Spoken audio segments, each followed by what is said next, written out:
नमस्कार, बहुत स्वागत है आपका। मैं हूं अरविंद त्रिवेदी और आज मेरे साथ हैं वार्ड क्रमांक 34 से निर्दलीय उम्मीदवार के तौर पर चुनाव लड़ रहे राजेश यादव। नमस्कार, बहुत स्वागत है आपका राजेश जी। चलिए बात शुरू करते हैं।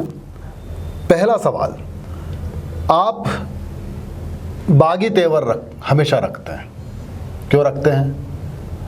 पहले आप निर्दलीय के तौर पर चुनाव लड़े भाजपा के अधिकृत प्रत्याशी के सामने, उसके बाद फिर आप निर्दलीय के बाद आपको भारतीय जनता पार्टी ने टिकट दिया। अब टिकट नहीं दिया तो आपने फिर वही बागी रुख अपनाया और एक निर्दलीय के तौर पर आपने चुनाव के लिए पर्चा भरा। आपसे पर्चा वापसी के लिए कहा गया लेकिन आपने नहीं लिया। तो ये बागी तेवर भारतीय जनता पार्टी जैसे संगठन में अपना लेना, आखिर क्या कहें इसको? मैं पूर्व में जो प्रथम चुनाव जो मैं लड़ा था उसमें भी मैं काफ़ी समय से संगठन के लिए काम कर रहा था, किंतु मुझे उस समय टिकट नहीं मिल पाया। तो क्षेत्र की मेरी जो आशीर्वाददाता जनता है उनके द्वारा मुझे बोला गया कि आप चुनाव लड़ें, तो मुझे इस चुनाव में नेतृत्व के लिए खड़ा होना पड़ा। जब पहली बार आप पहली बार मैं जब निर्दलीय लड़ा था, जनता के कहने पे लेकिन आपने जनता से ये नहीं कहा कि नहीं, मैं पार्टी का संगठन का सिपाही हूँ, पार्षद के चुनाव में मैं खड़ा नहीं होना चाहता क्योंकि मुझे पार्टी ने नहीं कहा है? जनता को लगा कि मैं योग्य उम्मीदवार हूँ, तो जनता ने मुझे उसके लिए दबाव बनाया कि आपको खड़ा होना पड़ेगा। जनता को सेवक चुनना था, उनके बीच में रहने वाला व्यक्ति, उस आधार पर मुझे उनकी मांग को मानना पड़ा। अच्छा, फिर आप जीत भी गए? जनता के सहयोग से उस समय में चुनाव जीता। तो जब आप चुनाव जीत गए तब आपको ये लगा कि जनता अगर कहे तो चुनाव लड़ लेना चाहिए, तो इस बार फिर आपने वही करा? बिल्कुल, चुनाव जनता के बीच का है, तो उसमें जनता जो निर्णय करेगी वो हमें मान्य करना पड़ेगा। अभी कहाँ निर्णय किया? अच्छा, चुनाव भी लड़ाया तो आपके समर्थकों ने लड़ाया कि पूरे वार्ड की जनता कह रही थी? लगभग समर्थक जो है वार्ड से लेट की जनता ही है जो भी। तो मतलब आपको ये लग रहा है कि जिस तरह से पहले निर्दलीय चुनाव जीते जी, वैसी ही जीत दिखाई दे रही थी आपको, या समर्थक, या फिर आप क्योंकि 2 बार पार्षद रह चुके हैं तो वो कुर्सी नहीं छोड़ना चाहते थे पार्षद? नहीं, कुर्सी की कोई बात ही नहीं है।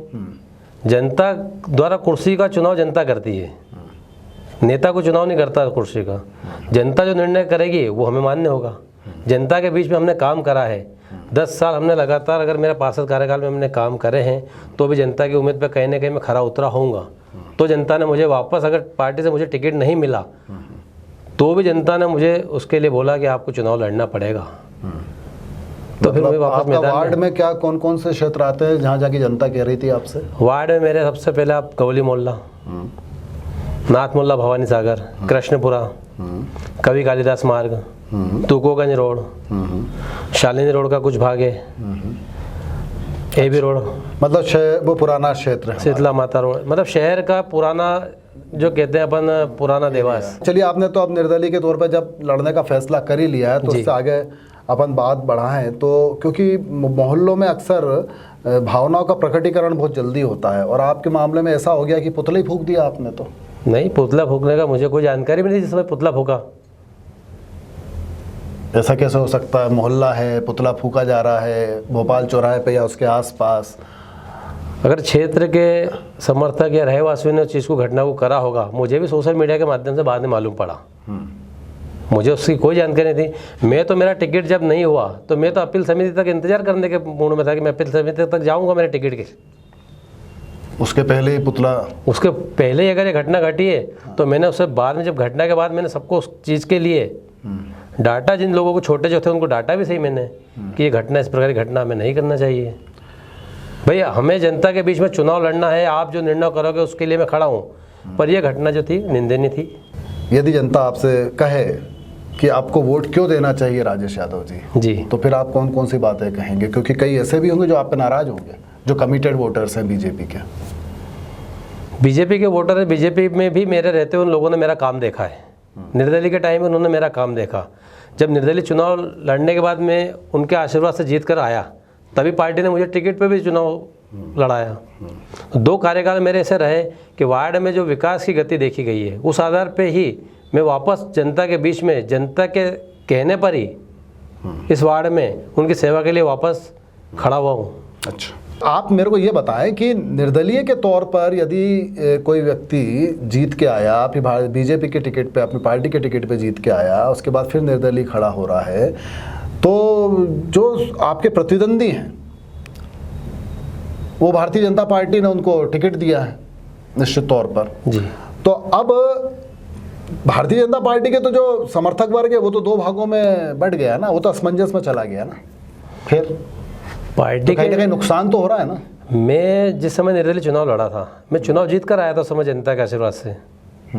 उसके बाद तभी तो पार्टी ने मुझे वापस मौका दिया था। चुनाव जीतने के बाद पार्टी ने मुझे मौका दिया है, और उस बीच का जो मेरा अनुभव रहा है, कुल मिला के हमारा जो एरिया है, बस्तियां जहाँ घनी आबादी की बस्तियां हैं, वहाँ हर प्रकार की समस्या रहती है। हर घर में किसी प्रकार की कुछ न कुछ समस्या रहती है।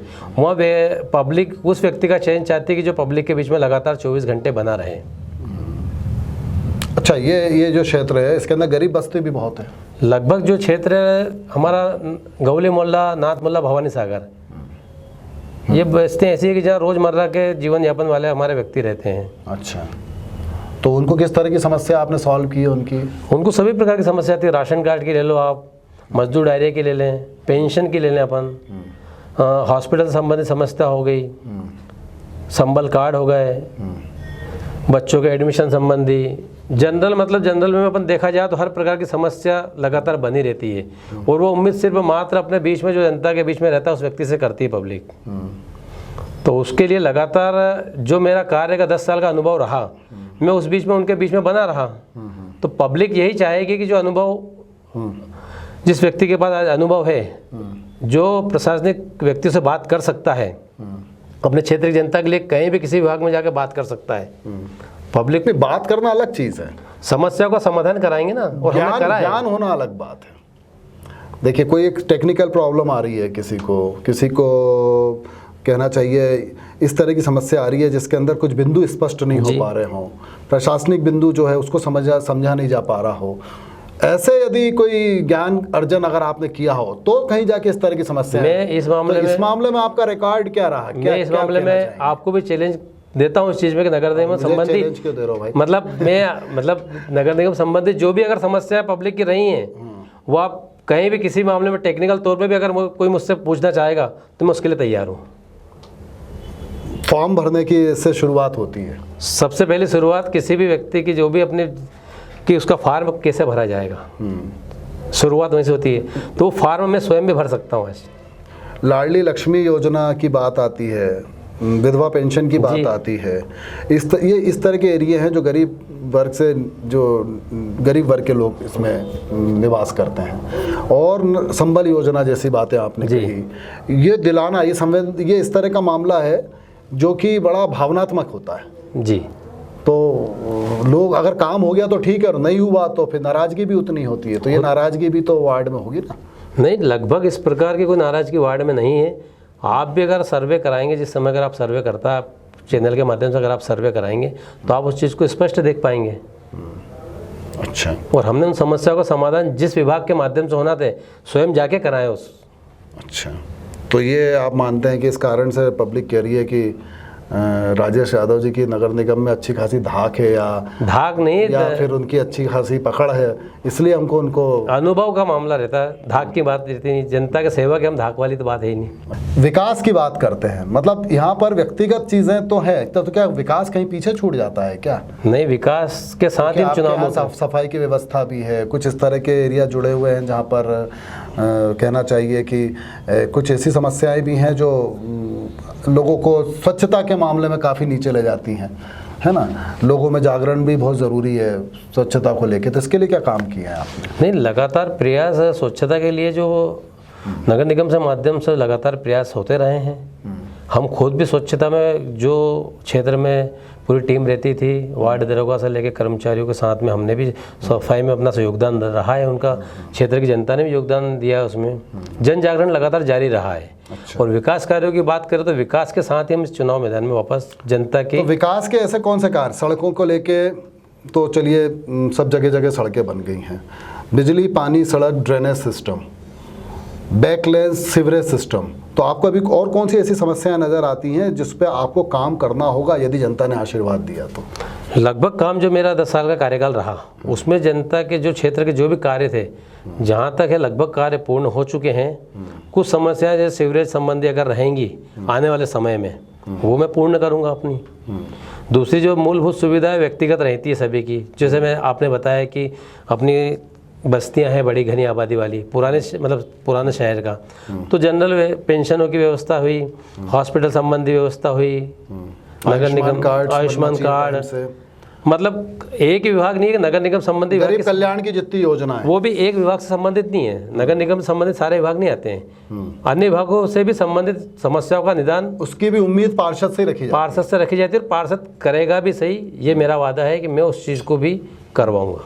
अच्छा, लेकिन आप निर्दलीय रहेंगे। अब निर्दलीय एक बार व्यक्ति हो जाता है ना, पार्टी का एक अलग सिंबल रहता है, उस पर काम करता है व्यक्ति। मेरी विचारधारा जो मेरी विचारधारा है, पूर्व में मैं निर्दलीय लड़ा था, मेरी विचारधारा को देख के सेकंड बार मुझे पार्टी से टिकट मिला था। अच्छा, मतलब विचारधारा से तो नहीं निकले हैं आप, पार्टी से निकल गए ऐसा बोल रहे हैं आप। अच्छा, जनता के दिल से ना थोड़ी निकला हूँ मैं अभी। अच्छा, जनता मुझे दिल से निकल रही है। 13 जुलाई को तय हो जाएगा। ठीक है।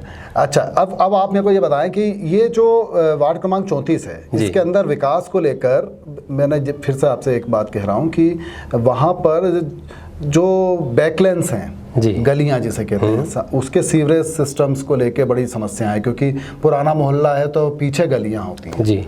अब उसको तोड़ते हुए सड़क तक लेके जाना है सीवरेज को जी जी, और आगे उसको देना है। बड़ी इस तरह की बड़ी परेशानियां वहाँ पर चल रही है, तो उसको लेके कोई डिज़ाइन बैक लेंस को लेके, अब वो पीछे से लेके हजारों गरीब ऊपर से कहाँ तक जाएगा लेके वहाँ पर। मैं उसमें एक बात बताना चाहूँगा कि जितनी भी ये इस प्रकार की समस्या सामने आई थी उसमें मैंने आज भी उस काम को बीच में रुकवा दिया गया था कि आज से 100 फीट के अगर मकान है तो पीछे मकान अपनी बेक लाइन अगर सीवरेज की नहीं डली है तो खोद के मकान में से लेके नहीं जा पाएगा आगे वो। तो बेक लाइन डलना जहाँ बाकी है उसके बाद ही जहाँ बेक लाइन है, हाँ वो डलना जरूरी है। और वो हाँ सीवरेज की नहीं डल पाए, उसके लिए मैंने अधिकारियों को बीच में बताया, वो डलने के बाद ही क्षेत्र की लाइन चालू होगी। अच्छा, मतलब ये आप अड़ गए थे उस मामले में? उसमें अड़ा था। पब्लिक को इस प्रकार कोई समस्या का नहीं आएगी कि अभी आपको कनेक्शन कराना है, कुछ नहीं कराना है। अच्छा, चलिए, तो ये तो आपने बैकलाइन में सीवरेज बनाने की बात कही है, इसको बिल्कुल कही देंगे। अच्छा, आप इसका रिकॉर्ड नगर निगम में उठा सकते हैं, परिषद में भी हमने इस प्रकार के। अच्छा, और ऐसे कौन कौन से काम किए हैं आपने जिससे कि वहाँ के आम लोगों को फायदा हो? आम लोगों में अपन देखा जाए तो पुराना मोहल्ला आप होने के कारण वो सड़कें तो बिल्कुल थी नहीं। आप आज आप 10 साल का रिकॉर्ड उठा के देंगे, उसके पूर्व में आप अगर सर्वे में आप जाएंगे वैसे तो वहाँ सड़कें नहीं थी। पूरी गलियों में जितने क्षेत्र मैंने बताया वो सारे सड़कें हैं, पानी की पूरी व्यवस्था है, बिजली की व्यवस्था है। बिजली की कहीं कुछ त्रुटियां रहेंगी तो आगे वो भी सुधार चलेंगे इसे लगातार, क्योंकि लगातार बिजली की समस्या तो रहती है, लगातार बनी रहती है कहीं ना कहीं। उसको आपको समय समय पर सॉल्व करना पड़ेगा बिल्कुल। और इसके अलावा कोई निर्माण कार्य क्षेत्र में सामुदायिक भवन की समस्या रहती थी, सामुदायिक भवन का निर्माण कराया। कहाँ पर कराया? वो कराया गौली मोहल्ले में। अच्छा, भवानी सागर में भी कुछ योजना है इस प्रकार की, आप आगे कराएंगे? आगे नहीं तो फिर लोग कहेंगे गौली मोहल्ले में तो करा नहीं, भवानी सागर में प्रस्तावित टेंडर हो चुका था, उसमें तो अभी कुछ कार्य चलना बाकी थे, चुनाव की आचार संहिता की वजह से कार्य नहीं हो पाए। अच्छा, आपके घोषणा पत्र बना लिया आपने? नहीं, तैयार हो रहा है घोषणा पत्र। उसमें जो भी कुछ घोषणा पत्र में आप कहेंगे उसके मुख्य बिंदु पे आपने ये सब चीज़ें रखी हैं? बिल्कुल रखी मैंने, और पूर्व में जो घोषणा पत्र मैंने आज से पहले कार्यकाल में भी जो मेरे घोषणा पत्र थे उन पर मैंने पूरी तरह अमल करा है। और इस घोषणा पत्र में भी मैं ये शपथ लेता हूँ कि ये जो घोषणा पत्र मेरा रहेगा मैं उस पर पूरी रूप से अमल करूँगा। तो ये थे राजेश यादव जी, वार्ड क्रमांक 34 से निर्दलीय उम्मीदवार, और 13 जुलाई को मत अपना देने अवश्य जाइए। और ये तो जब इलेक्ट्रॉनिक वोटिंग मशीन अपना ताला खोलेगी और बतलाएगी कि कौन पार्षद बना है वार्ड क्रमांक 34 से, ये तो तभी मालूम होगा। अलबत्ता घोषणा पत्र के प्रत्येक बिंदु पर अमल करेंगे, ये वादा राजेश यादव ने अपने क्षेत्र की जनता से किया है। तो बहुत बहुत धन्यवाद, आप हमारे निमंत्रण पर आ रहे हैं। नमस्कार।